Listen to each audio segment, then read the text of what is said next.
네, 강프로입니다. 자, 한미반도체 보겠습니다. 한미반도체 오늘 4% 빠졌습니다. 자, 그리고 오늘 하이닉스도 4.8% 정도 하락해서 마감했고요. 삼성전자 2.6% 빠졌고요. 관련돼 있는 반도체 종목들 평균적으로 4에서 5% 정도는 다 빠졌습니다. 물론 다른 종목군들도 다 그렇게 뭐 좋은 모습은 보이지 못했는데 왜 이런 상황이 나왔을까요? 뭐 환율이 올라서? 그게 아니라는 겁니다. 아니, 결과적으로 보면 환율이 올라서 뭐 이런 상황이 발생했다 이렇게 볼 수 있지만 환율이 올라가는 게 과연 반도체 종목군들한테 나쁠까? 제가 오늘 이야기를 드리는 내용은 요겁니다. 자, 그리고 오늘은 제가 하나씩 써가면서 이야기를 드리도록 하겠습니다. 자, 내용 한번 보시면요. 뭐 간단합니다. 지금 문제 첫 번째, 환율이 1,400원대를 갔다. 그쵸? 장중에 구두 개입이 있었다. 그쵸? 이렇게 있었습니다. 자, 근데 그러면서 환율이 마감 환율이죠. 1,394원 50전에 마감이 됐습니다. 마감이 되었다. 자, 그러면 환율이 오르면 반도체는 악재일까? 아닙니다. 자, 그러면 왜 아닌지부터 제가 이야기를 드리도록 할게요. 자, 보세요. 지금 한국에서 반도체를 만들면 어디로 나가죠? 해외로 나가죠.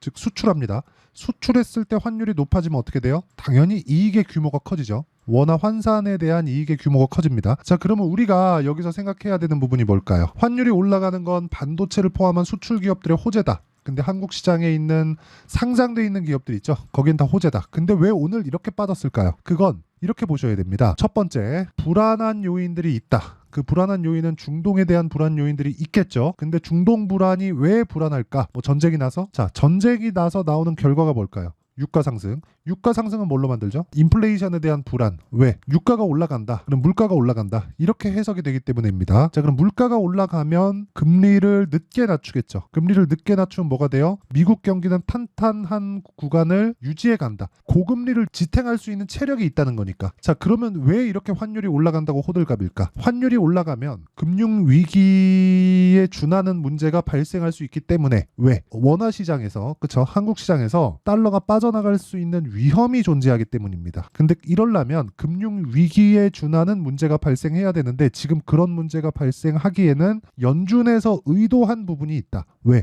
금리에 대한 말씀을 드렸잖아요. 인플레이션을 누르기 위해서 금리를 유지할 수 있다는 내용 때문에 그렇습니다. 그러면 금리를 유지한다. 그러면 유가가 높아진다. 근데 이미 높아져 있다. 만약에 여기서요. 중동에 대한 확산이 된다. 그렇죠. 확전이 된다면 지금 현재 보세요. 유가 이렇게 딱 쳐보면 유가가 지금 85불을 유지할 수 있을까? 물론 추가적으로 더 올라갈 수 있습니다. 그런데 확전에 대한 시그널이 아니라 심리적인 시그널이 발생할 수 있고 유가가 올라가게 되면 다시 급락할 수 있는 요인이 된다. 즉 지금 발생하고 있는 조정에 대한 부분은 그렇죠. 이렇게 조정을 받고 있는 건 눌림목에 지나지 않는다. 왜? 이익이 늘어나는 상황이 지금 말씀드렸죠? 만들어지니까. 이게 핵심입니다. 그래서 지금 떨어지는 걸 너무 그렇게 걱정하지 않으셔도 되고요. 그리고 상대적으로 봤을 때 반도체 쪽은요. 자, 보세요. 자, 내용 보세요. 반도체 쪽은 어때요? 많이 올랐다. 그래서 어느 정도의 조정은 받아야 된다. 그렇죠? 기회입니다. 기회. 자, 이 기회를 내가 잘 노렸을 때 이번에 거의 뭐 마지막이라고 생각하진 않아요. 이번 시세에 반도체 시세에 마지막은 아니에요. 거의 이번에 반등을 한번 주고 또 한 번이 더 있을 겁니다. 실적이 아직 확 터지지 않았기 때문에 그렇습니다. 그쵸? 근데 지금 타점을 잡을 때가 됐다. 그쵸? 지금 팔고 나갈 때가 아니라 만약에 보유하고 있다. 그럼 내가 이익 실현할 때가 아직 아닙니다. 절대 아니에요. 그리고 내가 보유하지 않고 있다. 그러면 관련돼 있는 종목들을 공략할 때가 됐다. 그 중에 하나가 한미반도체고 한미반도체를 위해서는 하이닉스를 반드시 봐야 된다. 즉 타점을 어떻게 잡아야 되는지 그 내용이 중요하다는 겁니다. 그리고 이런 내용을 이해했을 때 자, 이런 정도의 수익을 낼 수 있습니다. 자, 내용 보시면 여기 석 달 반 동안 내 계좌 수익률은 53%. 그리고 이건 계좌 수익이에요. 종목 수익이 아닙니다. 종목 수익은 내가 잘 된 것만 딱딱딱딱 꼽아갖고 보여줄 수 있지만 계좌 수익은 전체를 다 보여주는 겁니다. 제 과거 영상을 보면 전부 다 이렇게 계좌 수익을 인증하고 있으니까 확인해 보시면 되고요. 자, 어떤 종목을 매매하는지까지도 제가 말씀드리면 최근에 이란 분쟁, 그쵸? 중동 분쟁으로 인해서 당연히 뭐가 발생해요? 석유 관련주들. 뭘 했나요? 돌파 구간에 매수했다. 그렇죠? 꾸준하게 매수하고 있는 상황을 만들고 있고 저는 이 구간에서도 10% 정도의 수익 구간을 만들었고요. 그리고 이런 부분을 여기 소통방에서 다 공유를 합니다. 오늘자 같은 경우는 한국석유, 흥구석유 다 장 시작 전에 매매가 진행된 내용이고 어저께도 흥구석유, 그렇죠? 다 매매가 진행된 내용이고 JNTC 같은 경우에도 어저께 급등을 했다. 자, JNTC 자, 내용 보시면 어저께 그쵸? 충분하게 매매를 다 끝냈습니다. 자, 그리고 뭐 이런 돌파 구간을 공략했을 때 뭐 자람 테크놀로지나 이런 종목들처럼 그쵸? 단기간에 75%씩 모두 다 돌파 구간이죠. 싸게 사지 않는다는 겁니다. 이렇게 매매를 해야지만 내가 꾸준한 수익을 낼 수 있고요. 한미반도체와 같은 종목은 돌파 구간에서 공략을 했을 때만 잡을 수 있다는 겁니다. 내가 막 저가라고 매수해서 꾸준히 보유할 수 있다? 이런 거 아예 생각도 하지 마세요. 정말 어렵습니다. 그래서 매매하는 과정에서 내가 너무 어렵다. 지금 시장도 안 좋고 뭐 굉장히 조금 불편하다. 이런 상황이라면 여기 강프로의 10억 만들기 프로젝트에 참가하시면 되고요. 모두 무료로 진행합니다. 자, 그래서 구독과 좋아요 이 두 개 부탁드리고요. 상단에 있는 전화번호로 소통 자, 소통이라고 문자 보내주시거나 10억이라고 문자 보내주시면 제가 소통방 입장 링크를 순차적으로 공유를 해드리도록 하겠습니다. 자, 그러면 어떤 정도의 종목군들을 공략을 하고 그리고 제가 어느 정도의 수익을 내는지 그 내용까지 제가 다 공개를 했는데 이 내용을 토대로 우리가 한미반도체를 보면 상황이 달라졌다는 걸 볼 수 있죠. 왜 제가 한미반도체를 팔지 말라고 하는지 왜? 가격이 먼저 올라간다는 거예요. 그렇죠? 근데 지금은 왜 조정받아요? 환율에 대한 문제 때문에 그걸로 인해서 눌림목을 만들어 준다는 겁니다. 그리고 무엇보다 한국 시장에서 반도체군 아니 전체적인 실적에 대해서 먼저 나오는 게 어디죠? 삼성전자. 그렇죠? 매 분기마다 분기 시작점에 삼성전자의 실적이 먼저 나옵니다. 그러면 삼성전자의 실적이 먼저 나왔을 때 앞으로 반도체 종목군들의 실적이 어떻게 나올지 예상 가능하죠. 하이닉스 실적 어떻겠습니까? 당연히 좋을 수밖에 없다. 그러면 한미반도체 실적 어때요? 당연히 좋을 수밖에 없다. 그래서 일시적으로는 수급상에 안 좋은 부분이 발생할 수 있습니다. 이렇게 매도. 근데 전체적으로 보면 한 달치는 계속해서 매수세를 유지하고 있습니다. 이것뿐만이 아니라 삼성전자에 대한 시세, 그쵸? 수급적인 문제를 보더라도 떨어질 때 매수하는 외국인에 대한 모습, 그쵸? 기관은 요즘에 뭐 펀드 쪽이 너무 힘이 없다 보니까 기관은 아예 그냥 안 보셔도 되고요. 외국인만 집중해서 보면 된다. 만약에 환율이 문제가 된다? 외국인이 삼성전자를 살 수 있을까? 절대 아니죠. 자, 이런 부분을 통해서 우리가 본다면 지금은 타점을 잡을 때다. 그래서 그 타점을 어떻게 잡아야 되는지 그 내용에 대한 부분을 여기 한미반도체의 가격과 단기 보유 전략으로 제가 내용 준비를 해왔고요. 단기 뭐예요? 2주 동안 수익 전환 시켜야 됩니다. 아까 전에 제가 종목으로 인증 다 했죠. 그래서 구독과 좋아요 두 개 눌러주시고요. 상단에 있는 전화번호로 한미라고 문자 보내주시는 분들에 한해서만 제가 가격 그리고 단기 보유 전략을 어떻게 잡아야 되는지 그리고 한미반도체와 SK하이닉스의 실시간 타점을 제가 문자로 공유를 해드리도록 하겠습니다.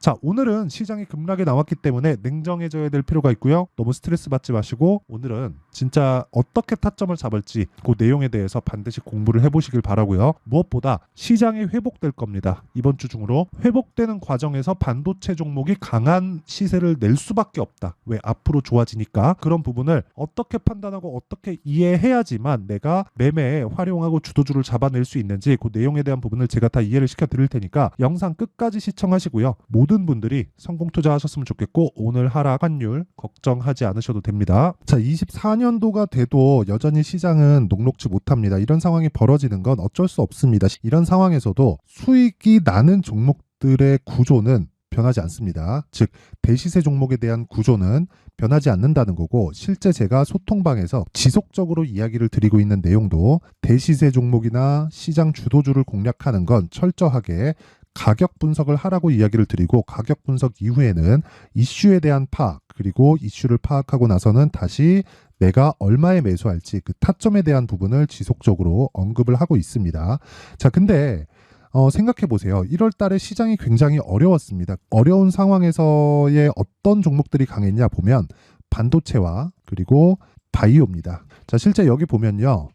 HLB에 제가 실제 매매한 내용을 띄워놓고 보여드리고 있는데 1월 22일부터 매매를 시작해서 4일 동안 31%의 수익 마감이 됐고요. 그리고 여전히 신고가 종목입니다. 자, 그리고 그 다음 어보브 반도체 이름을 보시다시피 반도체 종목이죠. 그리고 AI 반도체는 지속적으로 강세를 보이고 있습니다. 이 종목도 신고가를 먼저 달성한 이후에 제가 21%의 단기간에 21%의 큰 수익을 내고 마감이 됐습니다. 다시 재공략을 준비하고 있고 이런 부분은 소통방에서 다 공유를 해드립니다. 자, 그리고 그 다음 코세스. 자, 코세스 같은 종목 종목도 당연히 그쵸 신고가 종목이고요. 그리고 반도체 종목입니다. 이 종목도 영업일 기준에서 이틀 동안 대략 한 15%의 수익 마감이 됐습니다. 내용을 한번 보시면 어떻습니까? HLB를 포함해서 뭐 30%, 20%, 뭐 15% 이런 식의 수익이 지속적으로 발생하고 있는데 이 세 종목 모두 다 신고가 종목이고 1월 달에 시장이 약세를 보이고 있는 구간에서도 강했었던 그런 종목입니다. 특징점이 하나 있는데 그 이슈에 앞서서 가격이 먼저 반영했다는 거죠. 자, 근데 그게 기업 밸류업 프로그램이라고 하죠. 그 종목들도 마찬가지입니다. 오늘은 그 부분에 대해서 이야기를 드릴 텐데 그렇게 제가 가격을 먼저 보고 이슈에 대해서 파악하는 이유는 결과적으로는 큰 시세를 먹기 위한 사전 준비 작업입니다. 실제로 큰 시세를 먹기 위해서 사전 준비 작업을 했을 때 여기 레인보우 로보틱스 127% 그리고 ISC 98% 그리고 한미반도체 97%의 큰 수익을 내는 상황을 만들 수 있습니다. 어떤 식으로 소통방에서 진행됐는지 그쵸 그 상황을 제가 이야기를 드린 건데 이런 상황도요 당연히 신고가를 공략했을 때 가능한 겁니다. 자 그러면 이번에도 마찬가지입니다. 그쵸 정부 주도의 코리아 디스카운트 해소 방안이 2월 달에 발표를 하고요. 그리고 2월 달에 발표된 내용을 토대로 주가가 움직이는 게 아니라 이미 움직인 내용이 있죠. 실제 이 내용은 크게 중요한 게 아니라는 겁니다. 실제 움직인 내용을 보면 자 기아차입니다. 실제로 12월 달에 신고가를 만들어 놓고 정부에서 입김을 불어 넣으니까 순식간에 기아차를 포함해서 현대차 같은 거대 기업들의 주가가 2주도 채 되지 않아서 40% 정도의 큰 시세를 냅니다. 자, 그러면 우리는 어떤 종목을 봐야 될까요? 이슈를 파악해야 되는 것도 맞지만 철저하게 가격에 맞춰서 매매를 해야 되는 게 당연히 중요합니다. 정부가 주도하는 정책 방향이 있겠죠. 그 방향에 맞춰서 우리가 종목을 찾을 필요가 있다. 자, 그러면 답이 나왔습니다. 정부가 주도하는 방향에 맞춰서 제2의 기아차를 찾는 게 지금은 중요하다. 근데 정부 정책의 방향에 맞게 가자. 그랬을 때 앞서서 제가 보여드렸었던 내용인 여기 레인보우 로보틱스 127% 그리고 ISC 98% 그리고 한미반도체 97%와 같은 수익을 낼 수 있습니다. 물론 시간에 대한 부분은 최소 2주의 시간이 필요하고요. 그리고 최장 3개월 안에 끝내야 됩니다. 자, 기아차의 시세를 보셨던 것과 같이 2월 달에 정부 정책의 방향이 결정되고요. 바로 3월 달이면 시행입니다. 자, 그러면 우리는 거기에 맞춰서 당연히 종목을 찾아야 되고 제가 제2의 기아차를 찾아놨습니다. 제가 아까 전에 소통방에서 이야기를 드렸었던 내용 다 공개를 해드렸는데 그 내용처럼 종목만 받고 싶다 하시는 분들은요. 상단에 있는 제 전화번호로 대시세 자, 대시세라고 문자를 보내주시면 정부 정책의 방향에 맞는 종목을 모든 분들에게 무료로 공개를 해드리도록 하겠습니다. 자, 제가 원하는 건 채널 성장이 목적입니다. 자, 그래서 구독과 좋아요 꼭 좀 부탁드리고요. 모든 분들이 정부 정책에 맞는 방향으로 매매를 이어가서 큰 수익 보셨으면 좋겠습니다.